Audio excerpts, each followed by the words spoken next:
So this is my update for more reading that I have done in Mendelson. I find it hilarious that it took me literally hours to read all of this, okay? And it's taken me, it took me as long to read one of each of these appendices as it took me to read all of this. And this has been very slow reading. So anyways, that's what I've read.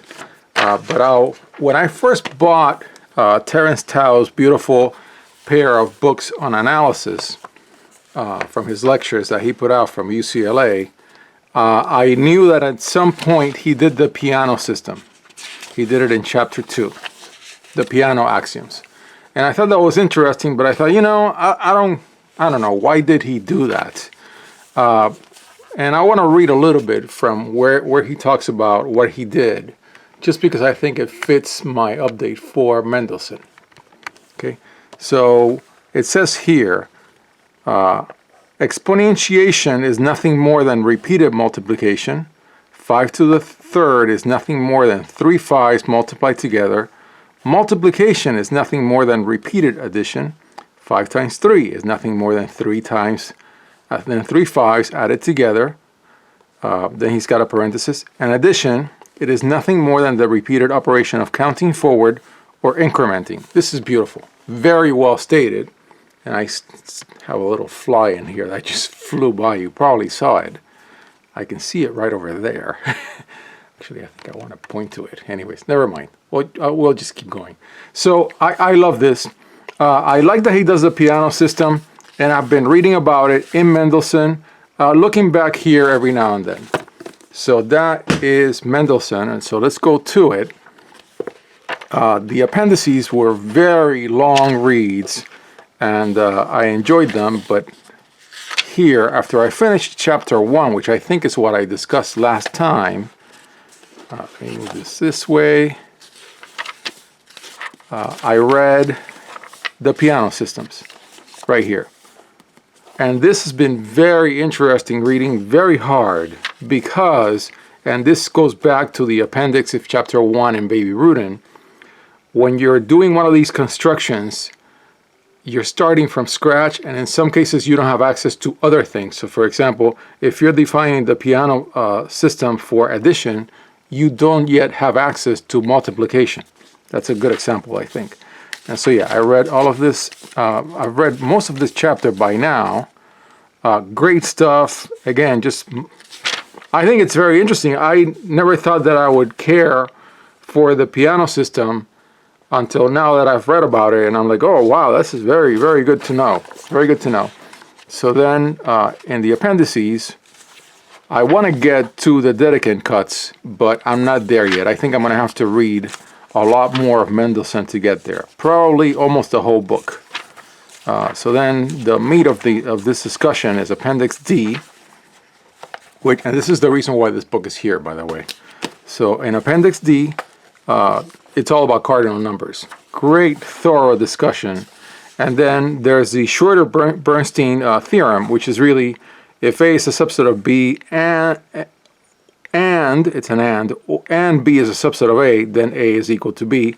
But really, the way they put it here is equinumerous. It can be counted at the same level in the cardinal way. But boy, when I started reading about B threads and how this theorem is set up, I just didn't get it. So this is a comeback. I'm only mentioning it just to say it's a comeback. And I'm not going to do it now because I don't want to go down every tangent to other tangents, because I'll never finish reading. As you know, if you probably have seen my video talking about my plans for all of 2024, I already have a thick stack of books that I want to read in 2024, all related directly to the Baby Rudin project. But here, they're in this book, which is Kolmogorov, very famous in engineering, and Fomin. This book, Introductory Real Analysis, is anything but introductory. It's actually almost like a functional analysis intro. And I've read from it multiple times a little bit, just bits and pieces.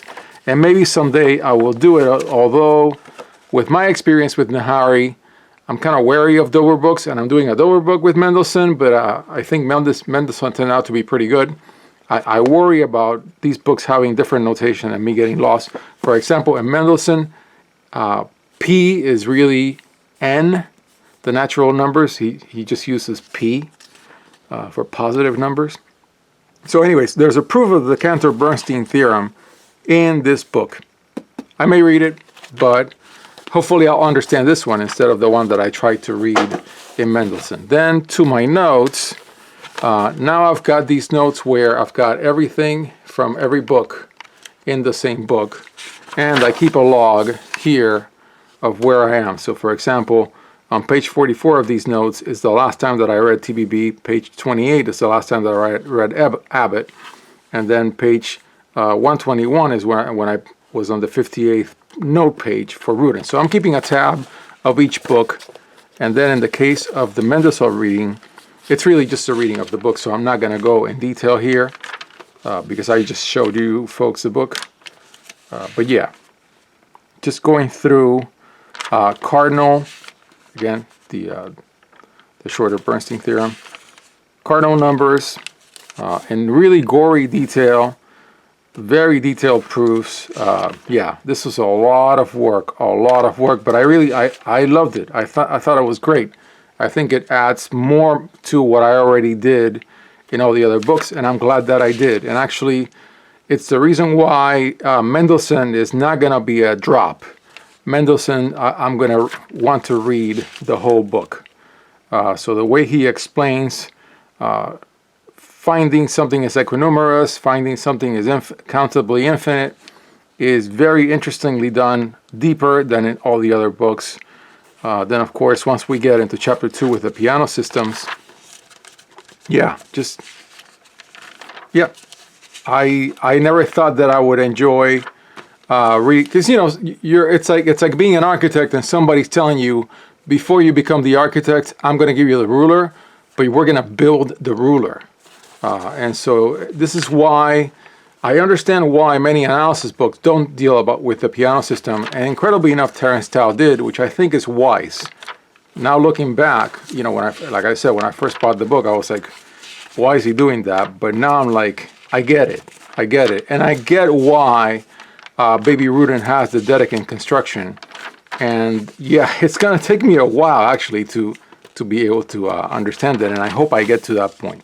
So yeah, piano system, addition, multiplication, built up very carefully with all these theorems.